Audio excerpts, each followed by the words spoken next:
മീറ്റിങ്ങിൽ എനിക്ക് സംബന്ധിക്കാനും സംസാരിക്കാനും അവസരമുണ്ടായതിൽ വളരെ സന്തോഷമുണ്ട്. നിങ്ങൾക്കെല്ലാവർക്കും യേശുക്രിസ്തുവിന്റെ നാമത്തിൽ എൻ്റെ വലിയ സ്നേഹവന്ദനം ഞാൻ ആരംഭത്തിൽ അറിയിക്കുന്നു.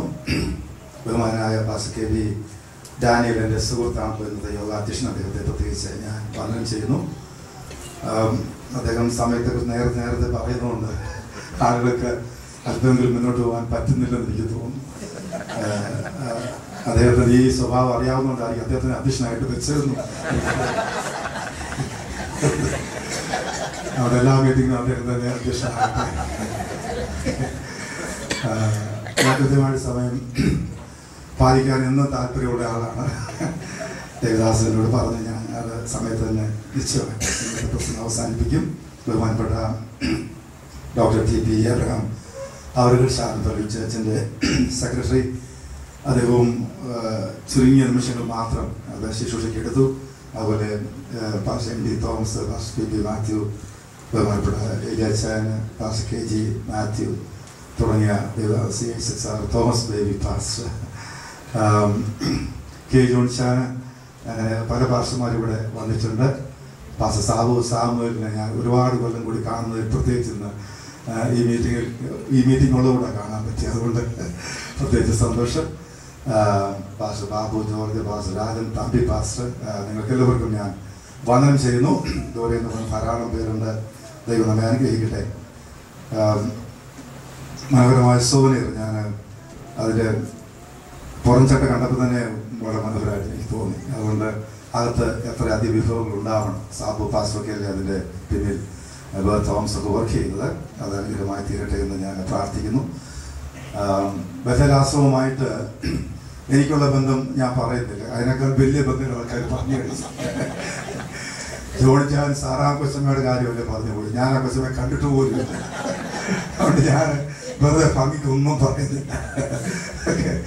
പിന്നെ പഴക്കമുള്ള ഒത്തിരി പേര് ഈ ആശ്രമവുമായിട്ട് വർഷങ്ങൾക്ക് അപ്പുറത്ത് ബന്ധം പുലർത്തിയവരുണ്ട്. ഞാൻ വളരെ വൈകി വന്ന ഒരാളാണ്. പിന്നെ വൈകി വന്നപ്പോൾ മുതൽ സജീവമായ ഒരു ബന്ധമുണ്ടെന്ന് മാത്രം. കഴിഞ്ഞ ഒരു 27-28 വർഷമായിട്ട് വളരെ അടുത്തറിയാം ഈ ദൈവദാസിമാരെ ശുശ്രൂഷകളെ. ഇലേശൻ പറഞ്ഞ കുറച്ച് അഭിനന്ദന വാക്കുകൾ ഞാനും മനസ്സിൽ വെച്ചതാ പറയാൻ, ആവർത്തിക്കാതെ ഇരിക്കാം. പ്രധാനമായിട്ട് ഞാൻ അറിയുന്ന അസംസക്കൊണ്ട് തന്നെ ചില സഭകൾ, ഞാൻ അസംസക്കോടുള്ള ഒരാളായതുകൊണ്ടാണ് എടുത്തു പറയുന്നത്. ചില സഭകളൊക്കെ സ്ഥാപിക്കാൻ മുഖാന്തരമായി ബഥലാശ്രമമാണ്. വണ്ടൂര സഭ അങ്ങനെയാണെന്നാണ് എനിക്ക് തോന്നുന്നത്. കൊടക്കൽ APC സഭയും ഏജന്റ് സഭയിലും ബഥലാശ്രമത്തിന് ഒരു ഗംഭീര അടിത്തറയും ഒക്കെ ഉണ്ടെന്ന് എനിക്ക് അറിയാം. ബത്തേരിലെ സഭയെക്കുറിച്ച് എനിക്ക് അടുത്തറിയാം. അങ്ങനെ കുറേ സഭകൾ എനിക്കറിയാവുന്നത് ബഥലാശ്രമത്തിൽ മിനിസ്ട്രി കൊണ്ട് സ്ഥാപിക്കപ്പെട്ടതോ വളർന്നതോ ഇന്നും വളർന്നുകൊണ്ടിരിക്കുന്നതായ സഭകളാണ്. പാസ്റ്റർ ഡാനിൽ അത് ഓർപ്പിച്ചു. മറ്റ് ബഹുമാനരായ പല ദേവദാസന്മാർ പറഞ്ഞു. അവിടെ കേവലം സഹോദരിമാരുടെ ഒരു സംഘടിത പ്രവർത്തനം, കേവലം സുവിശേഷീകരണം, ആ പ്രഥമ ദൗത്യ നിർവഹണം എന്നതിനപ്പുറത്ത് സഭാസ്ഥാപനം. ഇവിടെ ചായമാർ പറഞ്ഞ പോലെ സഹോദരന്മാർ കഴിയുമോ ചോദ്യത്തിന് മറുപടി ബഥലാശ്രമമാണ്. ഒത്തിരി കാലമായി തർക്കമുള്ള വിഷയമായത്. പക്ഷെ ബഥലാശ്രമത്തിലെ സിസ്റ്റേഴ്സിനും സഭകൾ സ്ഥാപിക്കാൻ കഴിഞ്ഞിട്ടുണ്ട്.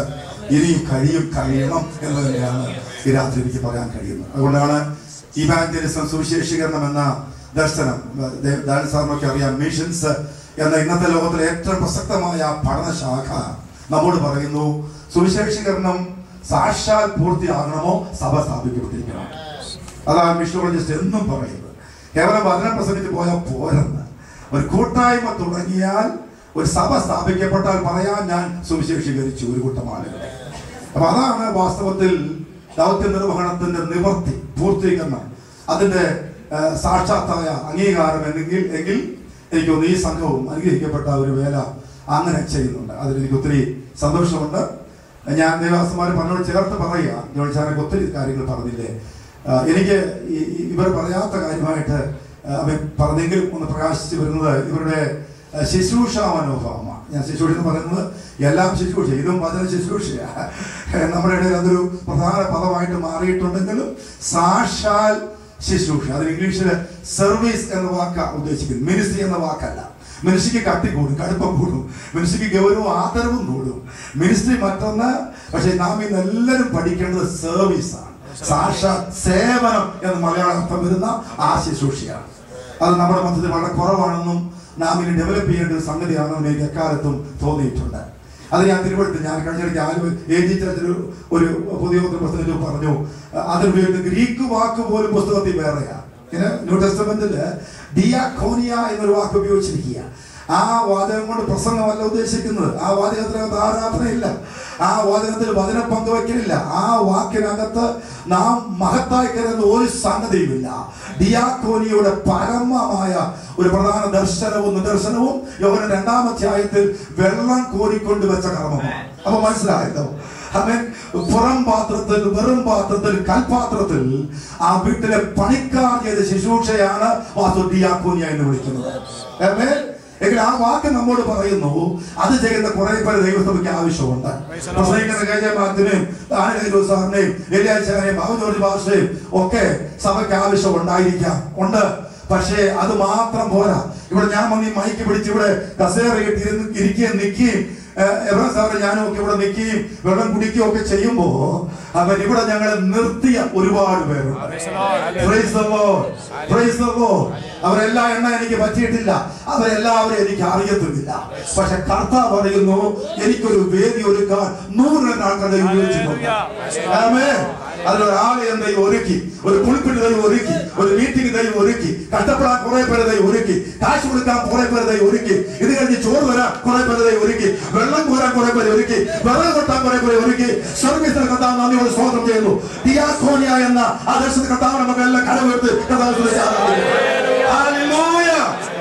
കർത്താവ് വേദിയും മൈക്രോഫോണും സ്റ്റേജും റെമ്യൂണറേഷനും ഒക്കെ ഒരുക്കപ്പെടുന്ന മഹത്തായ അപ്പീലിംഗ് ഉള്ള ശ്രേഷ്ഠമായ പ്ലേസ്മെന്റുകൾക്ക് അപ്പുറത്ത് മാറി കർത്താവിന്റെ സഭയിൽ ഒരു എളിയ വേല ചെയ്യാൻ എനിക്ക് കഴിയണമെന്ന് എല്ലാവരും പ്രാർത്ഥിക്കാൻ നേരമാണ്. ബദലാശ്രമത്തിന്റെ മറ്റൊരു മഹത്വമായിട്ടാണ് ഞാൻ ആ കാര്യത്തെ പറയുന്നത്. ഒരു വാക്ക് എടുത്ത് പറയുന്നത് നിങ്ങൾ റോസി ചേച്ചിയെ കുറിച്ച് ഇവിടെ കാണുകയാണ് മിക്കാറും, എവിടെയെങ്കിലും അകത്തായിരിക്കും. എനിക്ക് തോന്നുന്നു റോസ് ചേച്ചി അകത്ത് നിൽക്കാതെ നമുക്ക് പുറത്തു പോകാൻ പറ്റുകയില്ല. അങ്ങനെ അതിനെ പറയുന്നത്. അതുപോലെ മറ്റു പറയും, ഞാൻ ആരും അവഗണിച്ച് പറയല്ല. അങ്ങനെ ഒരു ബദലിൽ എപ്പോഴും ഒരു സംഘം അങ്ങനെ പ്രവർത്തിക്കുന്നുണ്ടല്ലോ, ഒരു സംഘം അങ്ങനെ. അതുകൊണ്ടാണ് ശുശ്രൂഷ നന്നായി നടക്കുന്നത്. പലപ്പോഴും ദേവദാസന്മാർ ഞാനും എൻ്റെ ഭാര്യയും സുഹൃത്തുക്കളും ഒക്കെ ആ മുകളത്തെ തട്ടിൽ പല പ്രാവശ്യം വിശ്രമിച്ചിട്ടുണ്ട്. അവിടെ ഒന്ന് വരുന്നു എന്ന് പറഞ്ഞാൽ മതി, വിരിച്ചൊരുക്കിയ ഒരു മാളികയായിട്ടത് മാറും. ശരിയല്ലേ? എത്ര മനോജ്ഞമായി, എത്ര സുന്ദരമായി, എത്ര വെടിപ്പായി, ക്ലീൻ ആൻഡ് ടൈഡി എന്ന് സായി പറയുന്നത് നിവർത്തിയാകുന്ന മണ്ഡലം. മനോഹരമായി അവിടുത്തെ സുഗന്ധം, അവിടുത്തെ പലമാതിരി അന്തരീക്ഷങ്ങളൊക്കെ നമ്മെ ചിലപ്പം ഉറക്കിക്കളയും.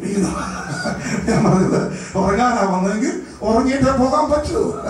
അങ്ങനെ മനോജ്ഞമായ സുരഭിലമായ ഒരു സുന്ദരമായ അന്തരീക്ഷം ഈ ആശ്രമ പശ്ചാത്തലത്തിൽ ഉണ്ടെന്നുള്ളത് ഞാനും എൻ്റെ കുടുംബമൊക്കെ ഒരുപാട് തിരിച്ചറിഞ്ഞിട്ടുണ്ട്.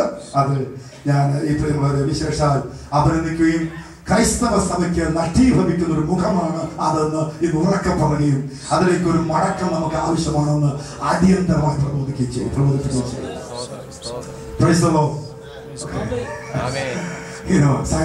സൈറൻ എന്നോട് സംസാരിക്കുന്നു. ഓക്കെ, ഇതിനകത്തെടുക്കത്തിൽ തിരുവനന്തപുരം സന്ദേശം ബഹുമാനായ TV വർഗീസ് സാർ ഒരു നല്ല ദൂത് നമ്മോട് പറഞ്ഞു. ദാനിൽ സാർ നമ്മോട് സംസാരിച്ചു. എല്ലാവരും നമുക്ക് സന്ദേശം തന്നിട്ടുണ്ട്. എനിക്ക് നല്ല ഉറപ്പുണ്ടാകും വചനമെല്ലാം എനിക്ക് അനുഗ്രഹമായി ഇന്ന് രാത്രി. അതുകൊണ്ട് ഞാൻ മിഷണറി പ്രസ്ഥാനങ്ങളെ കുറിച്ച് 1890 കുറിച്ച് LMS CMS BM കുറിച്ച് ഒക്കെ കുറെ കുറിച്ചോണ്ട് വന്നിരിക്കുക. അതെല്ലാം ഞാൻ ഇവിടെ വിസ്മരിക്കുന്നു. അതൊന്നും എടുക്കാൻ നേരമില്ല, അത്യാവശ്യമില്ല. ഇവിടെ കഷ്ടപ്പെട്ട കുറെ മിഷണറിമാരെ കുറിച്ച് എൻ്റെ അകത്തേക്ക് ഓടി വന്നു. സ്വദേശികളും വിദേശികൾ ഇവിടെ പങ്കപ്പാടുപെട്ട് കാട്ടിത്തന്ന ഒരു മിഷണറി വേലയാ നാം എല്ലാം ഏറ്റെടുത്തത്. അവരെ മറക്കാൻ ആർക്കും പറ്റില്ല. ബഥേലിലും അവരെ ഓർക്കേണ്ടി വരുമെന്ന് എനിക്കറിയാം. അവര് പരമത്യാഗം സഹിച്ച് മണ്ണിൽ ശുശ്രൂഷ നമ്മെ പഠിപ്പിച്ചിട്ടുണ്ട്. അത് നാം ഏറ്റെടുക്കാൻ കർത്താവ് കൃപ ചെയ്തിട്ടുണ്ട്. അവർ ഒരുപാട് വർഗി വരുന്നതിന്റെ മനസ്സിൽ ഒരു തെളിവ് ചിത്രമായി നിൽപ്പുണ്ട്. അതുകൊണ്ട് കർത്താവ് സ്തോത്രം ചെയ്യുന്നു. അത് മാത്രം പറഞ്ഞ് ഒരു അധ്യായത്തെ ശ്രദ്ധ ഇതിനകത്ത് ഞാൻ ക്ഷണിക്കുക. ഞാനത് പ്രസംഗിക്കുന്നത്